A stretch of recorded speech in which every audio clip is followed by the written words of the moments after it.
হাদিসটি বর্ণনা করা হয়েছে।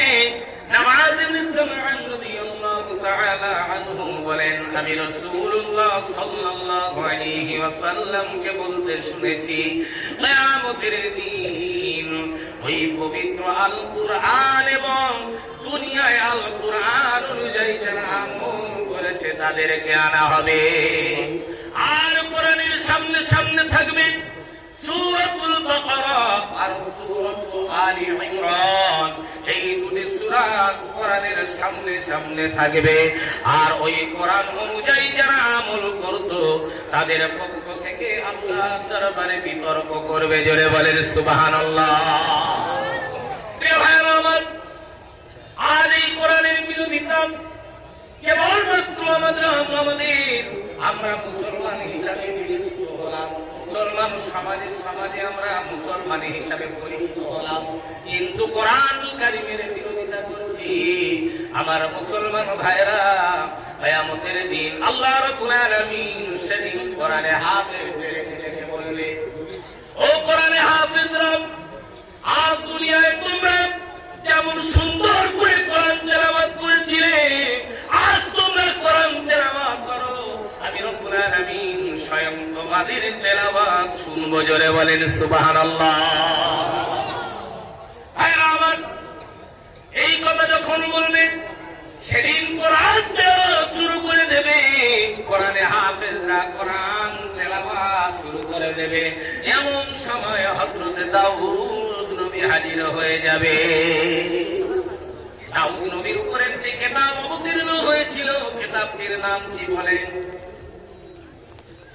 আচ্ছা বাবা, যারা আপনারা এখানে বসেছেন, আলহামদুলিল্লাহ, বহু মানুষের আগমন, জবাব নেই।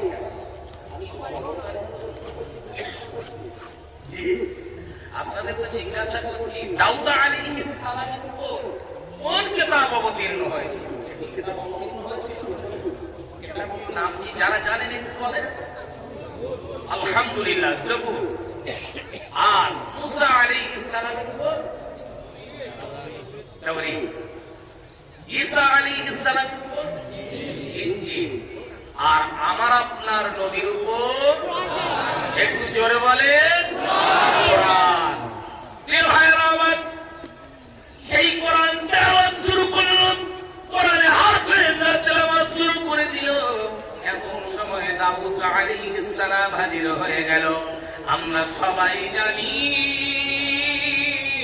দাউদ নবীর এত সুন্দর কণ্ঠ ছিল যে দাউদ নবী যখন তার কণ্ঠে জবুর পাঠ করত, দাউদ নবীর কণ্ঠে জবুর পাঠ করা শোনার জন্য সমুদ্রের মাঝ পর্যন্ত ডাঙায় চলে আসতো। সমুদ্রের মাঝ পর্যন্ত কিনারায় এসে দাউদ নবীর জবুর পাঠ করা শুনতো। জোরে বলেন সুবহানাল্লাহ। এত সুন্দর কণ্ঠ দিল। সেই দাউদ নবী বলল, ও কোরআনে হাফেজরা, আমি হলাম আল্লাহর নবী দাউদ আলাইহিস সালাম। আল্লাহ রাব্বুল আলামিন আমার উপর একটি কিতাব অবতীর্ণ করলো, যে কিতাবটির নাম হলো জবুর। আমি দাউদ নবী, আল্লাহ রাব্বুল আলামিন আমাকে এত সুন্দর কণ্ঠ দান করেছিল।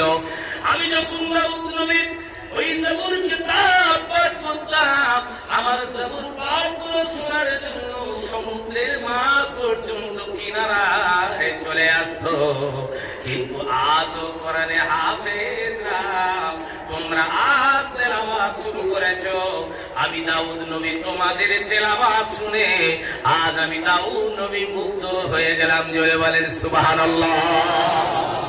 আর জোরে হবে না সুবহানাল্লাহ?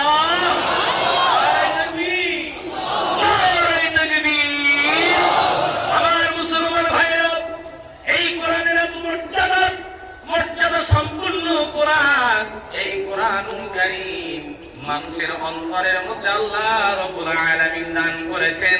এজন্য আল্লাহ রাব্বুল আলামিন বললেন, ইন্না হাযাল কুরআনা ইয়াহদি লিল্লাতী হিয়া আকওয়াম ওয়া ইউবাশশিরুল মুমিনিনা আল্লাযীনা ইয়া'মালুনা আস-সালিহাতি আন্না لهم أجرا كبيرا জোরে বলেন আল্লাহু আকবার আল্লাহ রাব্বুল আলামিন বলেন এই কোরআন এমন পথ দেখায় একেবারে সোজা কোরআন বাঁকা পথ দেখায় না সোজা পথ দেখায়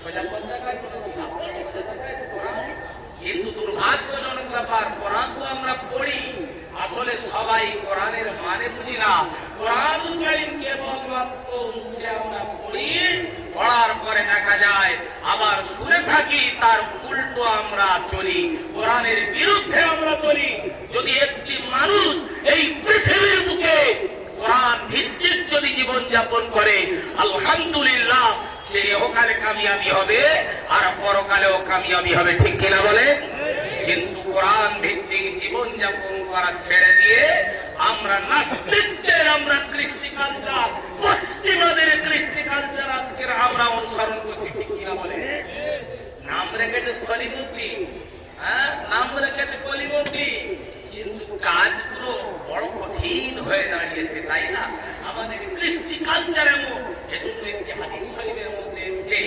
সায়াতি জামানুন আলা উম্মতি নবীজি বলেন আমার উম্মতের এমন একটি সময় আসবে তাকুন কুলুবুহুম কাকুলুবির রিয়া তাদের অন্তরগুলি বাঘের অন্তরের মতো বিজড়িত হবে ওয়াকালামুহুম কালামিল আম্বিয়া আর তাদের কথাবার্তা হবে পয়গম্বরদের কথার মতো নীতিপূর্ণ ওয়াফি'লুহুম কাফি'লিল ফারাইনা এরপর আল্লাহ নবী বললেন আর তাদের কৃষ্টি কালচার হবে ফিরাউন কাফেরদের টাইপে অত্যন্ত জঘন্য তাদের মতো করেনি তাদের চাইতে অত্যন্ত জঘন্য এরপর আল্লাহ নবী বললেন ওয়ানা বারিউম মিনহুম আমার সঙ্গে তাদের কোনো সম্পর্ক নাই ওহুম বারিউন মিন্নি আর তাদের সঙ্গে আমার কোনো সম্পর্ক নাই এখন বলে আমাদের সমাজে আমরা কেবলমাত্র কোরআনুল কারীমের কথা বলি কোরআনুল কারীমের কথা আমরা শুনি শোনার পরে আমরা তার উল্টো আচরণ করে চলছি সেই কোরআন বিরোধী আমরা আচরণ করছি পশ্চিমাদের কৃষ্টি কালচার আমরা গ্রহণ করেছি করি না যদি আজ সমাজে কোন মানুষ কোরআন মোতাবেক যদি চলতো তাহলে কোরআন মোতাবেক যদি সে জীবন যাপন করতো আলহামদুলিল্লাহ সে সমাজে উন্নত হতো আজ মুসলমান মাথা উঁচু করে চলতে পারতো যদি কোরআন হাদিস তারা আঁকড়ে থাকতো আর কোরআন ভিত্তিক যদি জীবন যাপন করতো আজ তো আমরা কি করছি আমরা পরহিংসা একের পর এক হিংসা বিদ্বেষের মধ্যে আমরা ঘুরে আছি সমাজে আমাদের কোন ভাই যদি একটু উন্নতি হয় সে যদি কিছু লাভবান হয় আমরা তার পিছনে লেগে যাই আছি না নেই এই তো পরিস্থিতি আমাদের কেন আমার একটা ভাই যদি সে কিছু ডেভেলপ করে আমার একটা ভাই যদি সে ভালো একটা পজিশনে যায় আলহামদুলিল্লাহ এটা আমার আপনার খুশি নয় কিন্তু আমরা তার বিরোধিতা করি এটাই তো আমাদের এই করে তো আমরা শেষ হয়ে যাচ্ছি প্রিয় ভাইরা আমার এজন্য আজকের আলোচনা আমার থাকবে কোরআন শিক্ষার উপর এবং ইলম শিক্ষার উপর কারণ আজকের ইলম শিক্ষা ইলম অর্জন করা অপরিহার্য করা হয়েছে ঠিক কি বলেন ইলম অর্জন করা অপরিহার্য প্রিয় ভাইরা আমার আল্লাহ নবী সাল্লাল্লাহু আলাইহি ওয়াসাল্লাম তিনি তার পাক জবানে বললেন عن أبي هريرة رضي الله تعالى عنه قال قال رسول الله صلى الله عليه وسلم كن عالما أو متعلما أو مستمعا أو محبا ولا تكن الخامسة فتهلك حضرت أبو هريرة রাদিয়াল্লাহু তাআলা আনহু থেকে হাদিসটি বর্ণনা করা হয়েছে নবীজি সাল্লাল্লাহু আলাইহি ওয়াসাল্লাম বললেন কুন আলিমান কুন আলিম হও আও মুআল্লিমান তোমরা আলেমের ছাত্র হও আও মুস্তামিআন তোমরা আলেমের কথা শোনো আও মুহিব্বান নতুবা আলেমকে ভালোবাসো, ওয়ালা তাকুনিল খামিসাতা ফাতাহলিক, তবে পঞ্চম নম্বর কাজটি করো না, কোন আলেম ওলামাদের সঙ্গে তোমরা বিদ্বেষ পোষণ করো না। কিন্তু আমাদের সমাজে এমনও আছে, দেখবেন এখন ইউটিউব, আপনার ইন্টারনেটের যুগ, বড় বড় মুফতি, বড় বড় মুহাদ্দিস এই ইন্টারনেটের মাধ্যমে হয়ে যাচ্ছে, ঠিক না বলে? মোবাইল রেখেছে পকেটে, বিভিন্ন অ্যাপস ডাউনলোড করছে, বুখারী শরীফ, মিশকাত শরীফ, আবু শরীফ, ইবনে মাজাহ, নাসাই শরীফ, বিভিন্ন হাদিস ডাউনলোড করছে। করার পর বলে, এই আমি বুখারী শরীফে দেখেছি, ও হুজুর জানে না, এ হুজুর জানে না, মানে মাদ্রাসার কি বলে গেল না বা বুখারী শরীফ মোবাইলে পড়ে সব শিক্ষা অর্জন করেছে। আসলে এই পাণ্ডিত্য দেখাতে গিয়ে সমাজে আজকের ধ্বংস হচ্ছে, ঠিক না বলে? অতিরিক্ত পাণ্ডিত্য ফলাতে যাচ্ছি।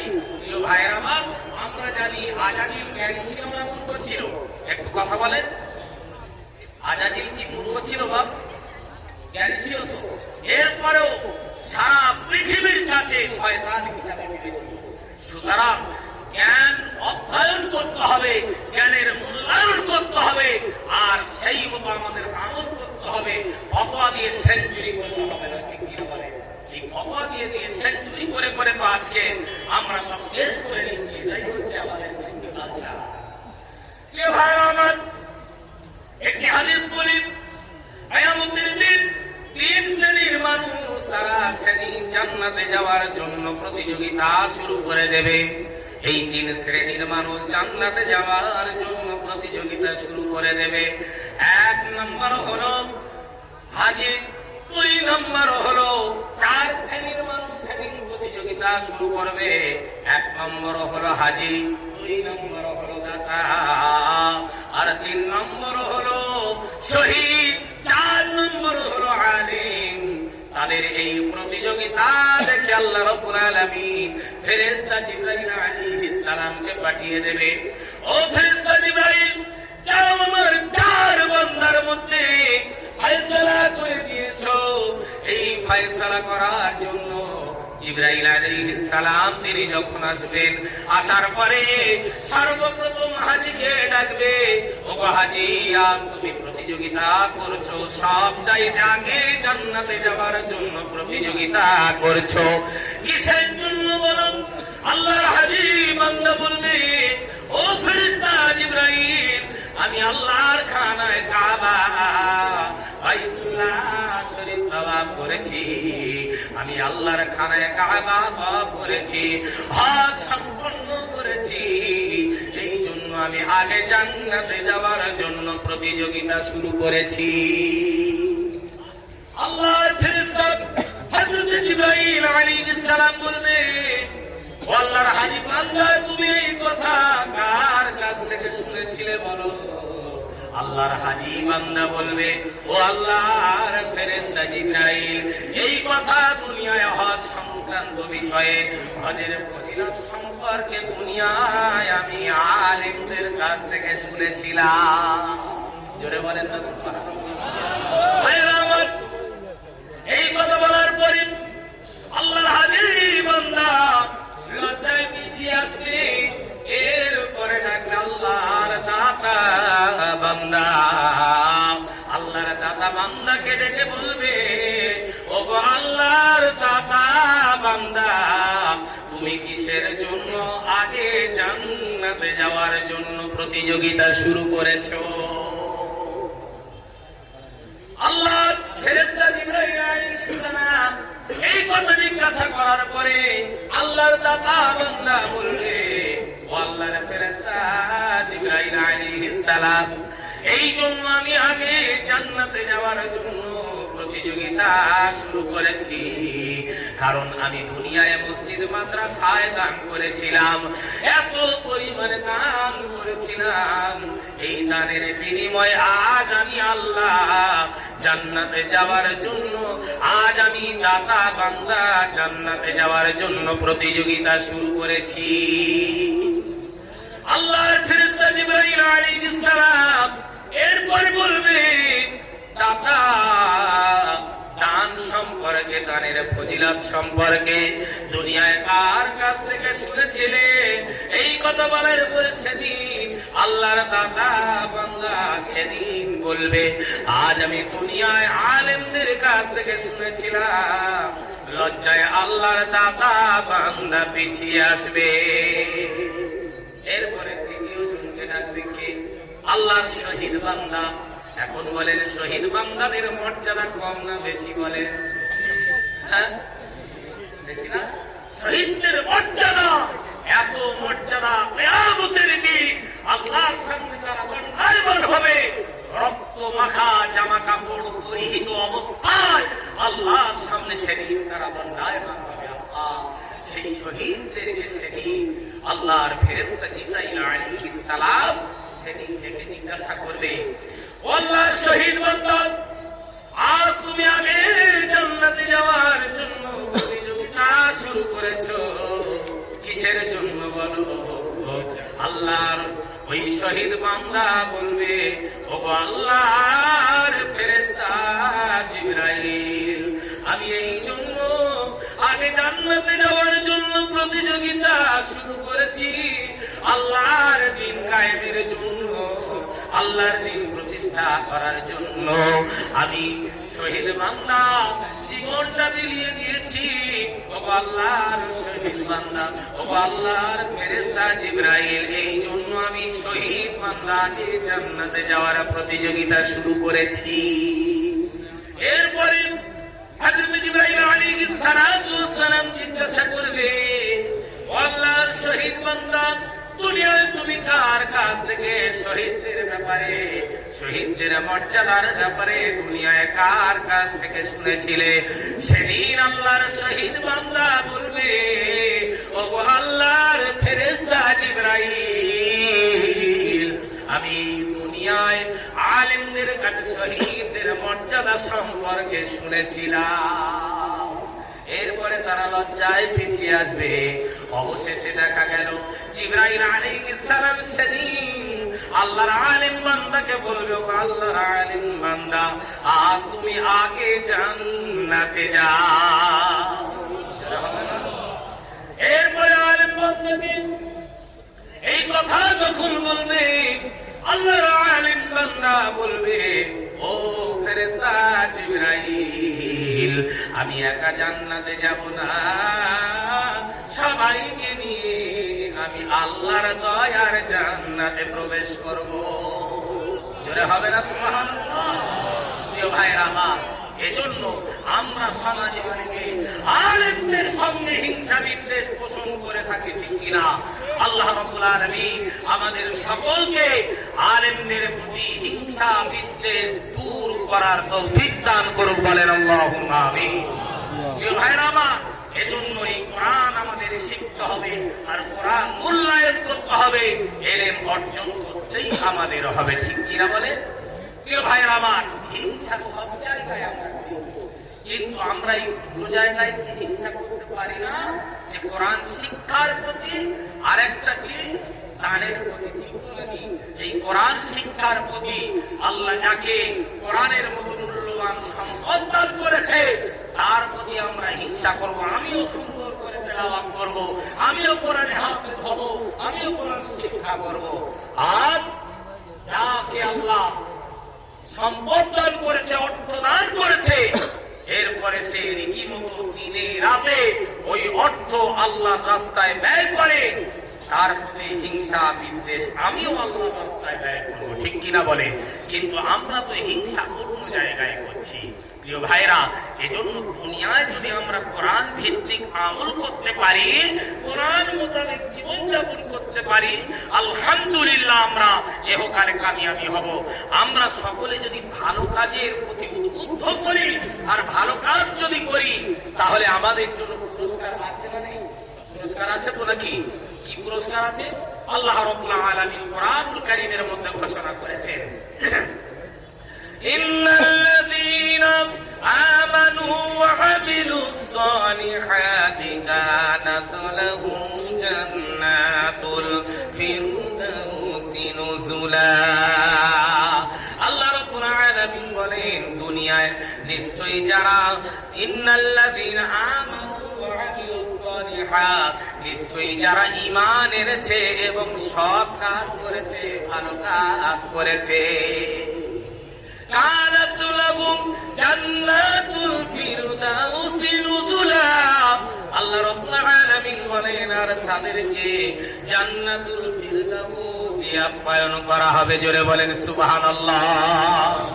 অন্যত্র আল্লাহ রাব্বুল আলামিন বলেন ইন্নাল্লাযীনা আমানু ওয়া আমিলুস সালিহাতি কানাত লাহুম ইন্নাল্লাযীনা আমানু ওয়া আমিলুস সালিহাতি সায়াজআলু লাহুমুর রাহমানু উদ্দা। জোরে বলেন আল্লাহু আকবার। আল্লাহ রাব্বুল আলামিন বলেন আর নিশ্চয়ই যারা ঈমান এনেছে, ভালো কাজ করেছে, তাদের প্রতি মানুষের মনের মধ্যে আমি আল্লাহ রাব্বুল আলামিন ভালোবাসার সৃষ্টি করে দিই। জোরে বলেন সুবহানাল্লাহ। আমার ভাইয়েরা, এখন আমরা দুনিয়ায় কোরআনে হাফেজদের প্রতি ভালোবাসা থাকবে, ভালো কাজ করব, আর কোরআন শিক্ষার প্রতি আমাদের একটা গুরুত্ব থাকবে। তো নাকি কোরআন শিক্ষার প্রতি, হাদিস শিক্ষার প্রতি আমাদের একটা গুরুত্ব থাকবে, লক্ষ্য থাকবে, নেক নজর থাকবে। আলহামদুলিল্লাহ থাকবে তো নাকি? কিন্তু আজকের আমাদের সমাজে আমরা কোরআনে হাফেজ যদি তৈরি করি, মনে করি যদি কোরআনে হাফেজ তৈরি করি, সেই তো যার নেই কোনো গতি সেই করে ইমামতি। নাকি বাবা, এটা এখন চিন্তা আমাদের বলে কোনো উপায় নেই, ইমামতি করা ছাড়া কোনো রাস্তা নেই। আমার ছেলেটার যদি কোরআনে হাফেজ তৈরি করি, তাহলে যদি ইমামতি করে যেতে হয়, তার থেকে ডাক্তার, মাস্টার, ব্যারিস্টার, উকিল, উচ্চ পদস্থ কোনো অফিসার তৈরি করব, এই লক্ষ্যে আমরা তার ভিতরে মেহনত করি। যার উচ্চ অফিসার, সে কোরআন শিক্ষা করেও কি হতে পারে না? নিশ্চয়ই পারে তো নাকি? এই কোরআন শিক্ষা যদি আমরা অনেক মুসলমান আছি যারা আমরা এই মাথায় টুপি দাড়ি দেখলে আমরা ঘৃণা করি, ঠিক কিনা বলেন?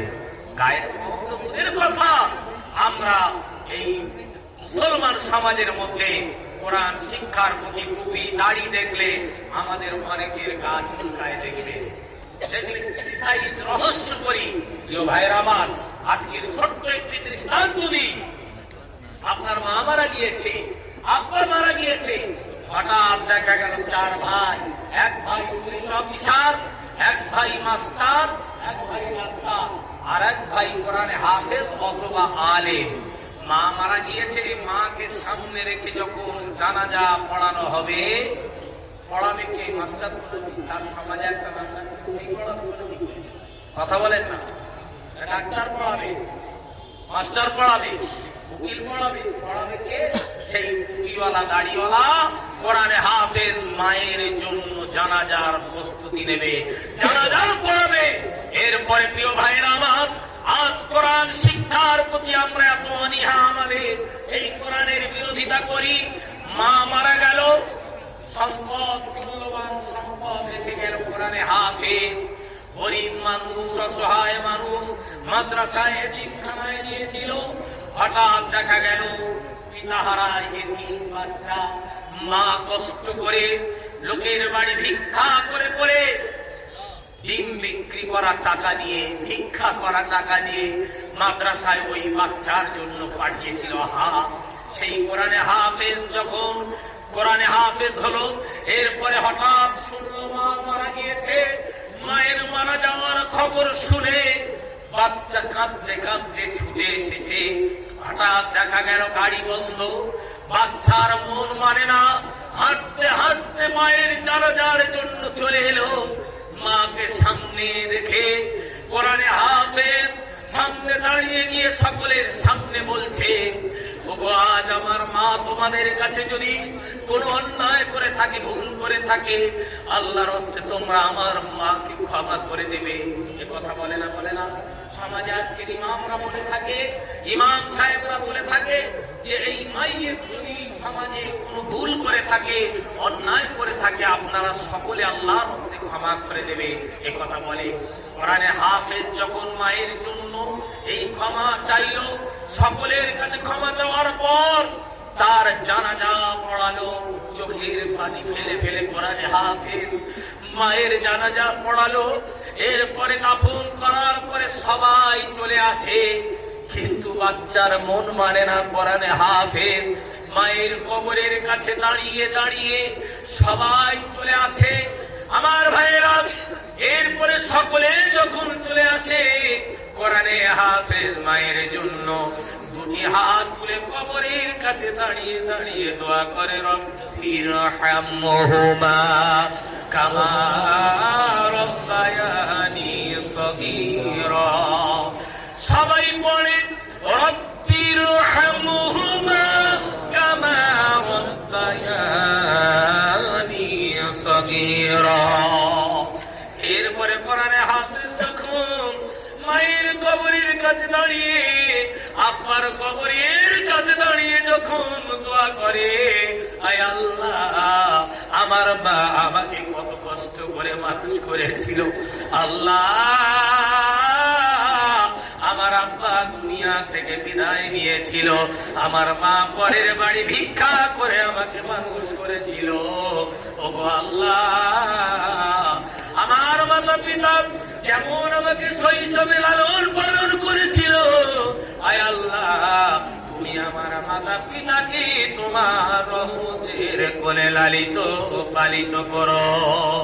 বাচ্চা যখন মায়ের জন্য করে হাফেজ আলেম যখন মায়ের জন্য দোয়া করে থাকে, আল্লাহ রাব্বুল আলামিন বলে ওই বাচ্চার দোয়ার বদৌলতে আমি আল্লাহ রাব্বুল আলামিন তার মায়ের এবং তার আব্বার কবরের আযাব মাফ করে দিই। বলেন সুবহানাল্লাহ। শুধু মাফ করি নাই, মাফ করার সঙ্গে সঙ্গে আমি রব্বুল আলামিন তার মাতা পিতার কবরে তার মাতা পিতার জন্য 8টি বেহেশতের দরজা খুলে দিই। বলেন সুবহানাল্লাহ। ও ভাই, এজন্য বলি আজ আমাদের সমাজে এক সন্তানের প্রয়োজন আছে না নাই? হ্যাঁ, এক সন্তানের প্রয়োজন আছে তো নাকি? একটা সন্তান যদি কোরআনে হাফেজ আলেম হয়, অন্তত মা বাপ দুনিয়াতে বিদায় দিলে আব্বা মায়ের জন্য হাত তুলে কাঁদতে পারবে, ঠিক কিনা? আজ কাঁদার সন্তান পাওয়া যায় তো নাকি? সবে বরাত, সবে বরাত, ঠিক না? সবে বরাতে ইমাম সাহেবকে পুজো দেওয়া হয়, ইমাম সাহেব আজ সবে বরাতে ঠিক চলুন আমার আব্বার কারণ তোর বাপকে তুই কাঁদতে পারি না। হ্যাঁ, ইমাম সাহেব কি ভাড়া করে নাকি?